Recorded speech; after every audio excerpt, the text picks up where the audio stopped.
guys, what is up? Welcome back to the channel. Welcome back to a new video. So as you can see, my brake refresh, some of the parts are coming in. I'm waiting on the rotors. Those come in actually tomorrow, but I figured I would start this video, kind of talk about the brake pads that I chose for my 2017 STI.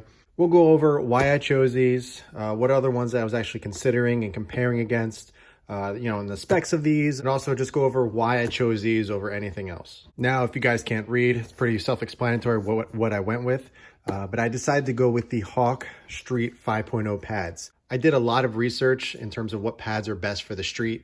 Obviously, I wanted to upgrade from the OEM pads, but I didn't want to go too crazy. My car is a daily driver. I do not do anything insane like autocross or anything like that.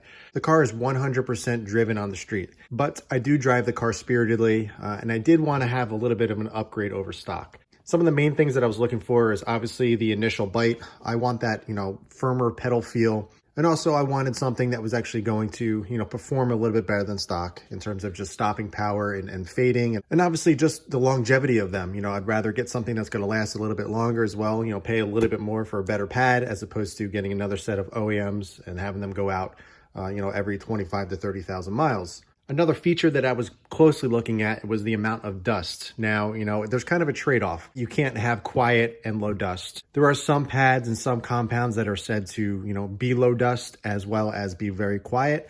Those are mostly geared towards the ceramic compounds, but I haven't heard a lot of great things about the ceramic pads, especially from Hawk. I heard they were okay, but they just weren't worth the money, and there's better ones out there. For me, it was either choose one, choose no dust, but less braking, or better braking and dust. So ultimately I chose something that was going to perform better, and I kind of put the dusting aspect of it to the side. Now, I do think these are going to dust less than stock. Stocks dust like crazy. I'll go for one drive after a car wash and they'll be absolutely, brake dust all over the place. One of the things that I do after a car wash is I do the rusty rotor dance, is what I call it. After my wash, I go back and forth in my driveway to get rid of all the rust so it doesn't, look like there's orange dust all over the wheels, after my first drive. So these supposedly are pretty low dust. It's kind of in between, a lot of dust and no dust. So it's kind of right down in the middle. But obviously I'm going to report back once I get them on the car and I get to break them in and everything. And just how they actually are on dusting. But I've read a lot of reviews and I've heard a lot of good things about these in terms of the dust aspect. Now, I live in New Jersey. The weather does get cold. The initial bite is obviously very important to me. I don't want something that I'm going to have to sit there and warm up before it actually works.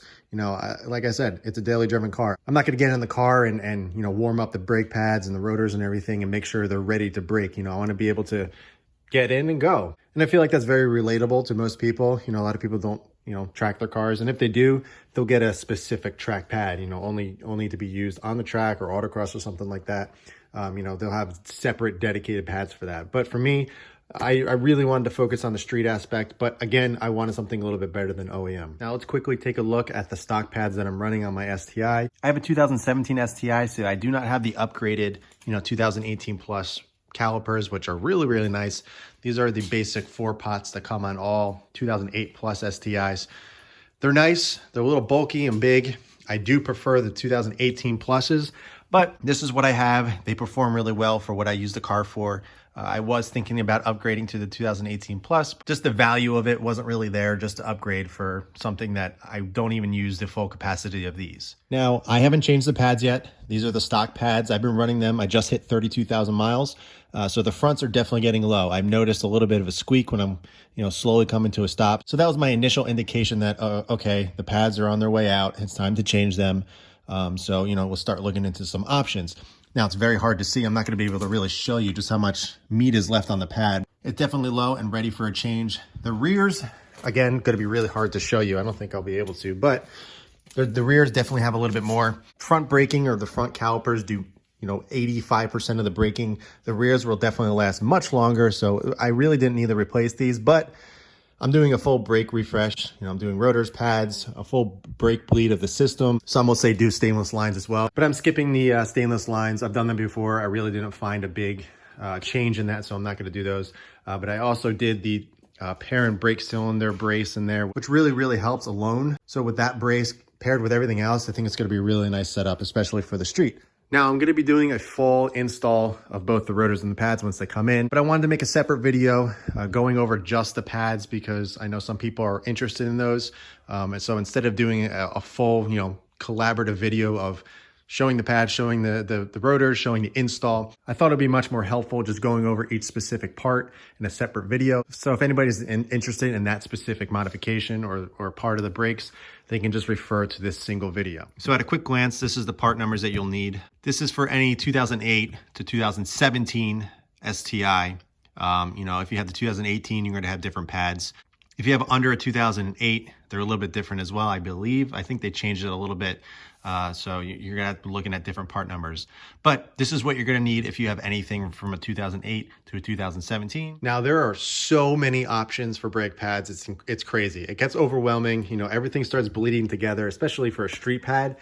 Track pads obviously are, it's easy to differentiate because they have different heating points. Some just go much higher. You can run them much longer and you can run a hotter temperature with those pads, depending on what tracks and everything. It's very easy to kind of choose with the track pad. But for a street pad, they're all so similar that, it's really just coming down to, for me at least, it came down to reviews. It came back to feedback, came back to actually, speaking with the vendor that I bought these from, which I'll go over in a little bit as well. I got their opinion and what they thought was best for my application. Some of the other pads that I was looking at, especially from Hawk, were just the Hawk HPS. I was also looking at the StopTech street pads. I also briefly looked at the Brembo pads as well. Only issue with that for my car, they only had the fronts, they didn't have the rears, and that would bother the heck out of me having two different types of pads. So I wanted something that had both front and rear. I also was contemplating going with the Hawk ceramics, but I heard some iffy reviews on those. I heard they squeal like crazy. I also heard a lot of different things that they just weren't that great. They weren't worth the money. And one of the things that people need to realize is, some people say they'll squeal like crazy. Some people say they won't. And I really think that depends on the bedding process. Now, if you don't do it correctly, you're going to have very, very squeaky and noisy pads. But if you do it correctly, you're going to be very quiet and you're going to absolutely love them. So bedding in the brakes is definitely important, and I'll go over that in a different video once I get everything on. And that is something you need to consider and talk to people of what they actually did for the bedding process. Some people just don't do it correctly, and they give you some negative feedback of how noisy they are, but then you realize they just didn't bed them in correctly. So I went with a vendor called K&S Brakes. Super helpful. Obviously, that is what they sell. They sell brakes. They sell brake pads. They sell rotors. They sell brake fluid, everything brake related.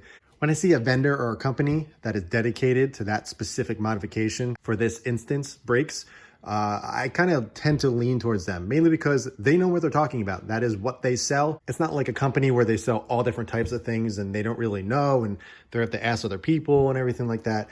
They sell brakes. That's what they do. So I took their feedback. I took their opinions to heart. I really trusted their feedback and what they were saying because, again, they sell brakes. I know enough about brakes to kind of have an idea, but they know way more than me. So I really trusted their opinion. So let's open them up. I'll show you what's in the boxes so you get an idea what they look like. It's nothing too exciting, but hey, I'm sure if you're watching this video, you are interested because if you're interested in these pads, you want to see what they look like, just, what's in the box and everything. So let's open them up, show you what's in the box and show you what they look like. Okay, so these are the fronts. So they're going to be a little bit bigger because the fronts are 4 pots. The rears are just 2. Actually pretty heavy.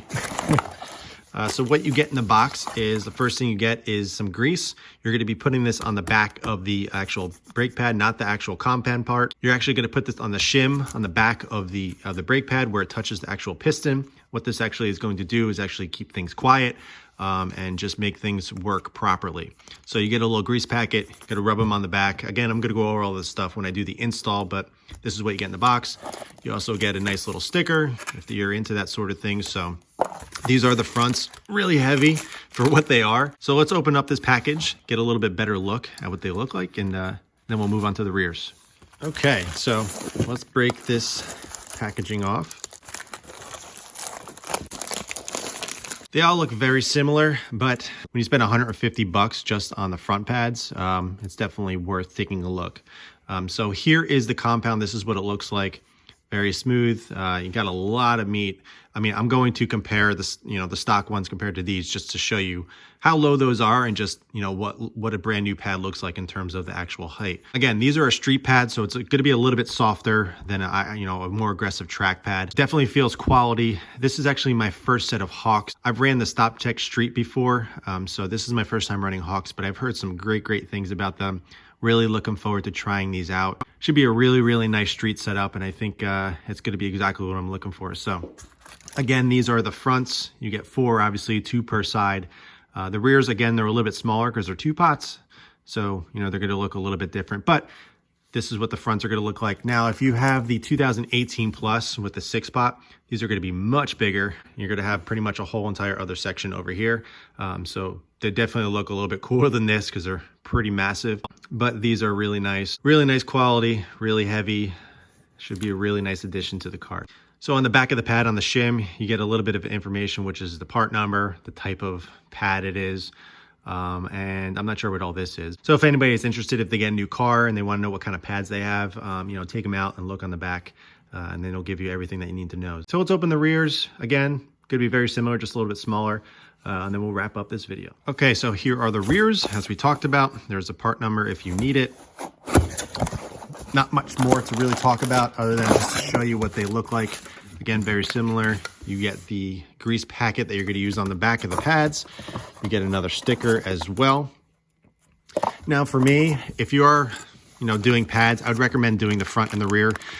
Like I said, the rears wear much slower because they don't do as much braking. But me being OCD and just knowing that they're gonna run out at some point, I figure I might as well just do them all at once. So knowing everything was done, I don't have to worry about the rears later. I can mark it in my spreadsheet that the entire brake system was, done and completed and refreshed at the same time. So again, same exact thing, little tiny babies. They have the same 2 contact points, just obviously a little bit smaller. Again, these are just 2 pots. There's 1 piston in the rear, 1 piston in the front, as opposed to the fronts where it has 2 pistons in the rear, 2 pistons in the front, hence 4-pot, 2-pot. If you have a 2018 Plus, there's gonna be 3 in the front, 3 in the back, up front. So again, a lot of meat. These look really nice. This is my, again, first time running Hawks, so it's gonna be an experience for me. If anybody's a nerd like me and they wanna know specs in terms of the temperatures that these are rated at, the operational temperatures of these range from 100 degrees all the way up to 750, and the optimal range is from 100 to 550. So in that temperature range is perfect for a street-driven car. Anything higher than that is mainly geared towards autocross or tracking. You're gonna be looking at temperatures in the 1,000-degree plus for anything like that. Now the Hawk Street 5.0 pads, these are just for steel, iron rotors. They're not for ceramic rotors. So if you do have a ceramic brake setup, you're obviously not gonna be running these. As I said earlier, I'm going to be doing a full install of the pads as well as the rotors once they come in tomorrow. So be on the lookout for that. If you guys are interested in the install as well as what I think of these once I get some seat time behind them, be sure to tune into the channel and see, just what I think after I get them on the car and everything. I think you guys are going to be interested in hearing my thoughts because I'm really looking forward to this. I know these are a pretty basic thing to upgrade, but there's so many choices out there and there's not really many videos of people going into detail about exactly the pads and the rotors that they chose. They just said, hey, this is what I chose, put them on the car, and hey, they're great. They brake nice. I'm gonna go into detail exactly, how I installed them, why I chose these, and just my review and what I personally think about this setup. If I don't like them at all, I'll let you guys know that. I'm going to be honest with you, just like I do in all my videos. Stay tuned for the install videos. Stay tuned for the review videos. There's going to be a lot on this. It's going to be a little bit of a series. I hope you guys tune in. I hope you guys subscribe to the channel. I have a lot more stuff like this coming for the car. Stay tuned tomorrow for the rotor review and unboxing. Those things are really nice. I decided to kind of go all out with the rotors. Obviously there's some crazy ones, but I went a little bit overboard for the rotors. I just think they're really cool looking and I always wanted them. So be sure to check that video out tomorrow. But yeah, that's it for the unboxing and the initial review and my thoughts on the Hawk Street 5.0 pads for my 2017 STI. Hope you guys tune in for the future videos. And yeah, but that's it for this one, guys. Thanks for watching. Thanks for tuning in. If you have any questions, be sure to ask them below. But in the meantime, keep it clean, keep it simple. I'll catch you in the next one.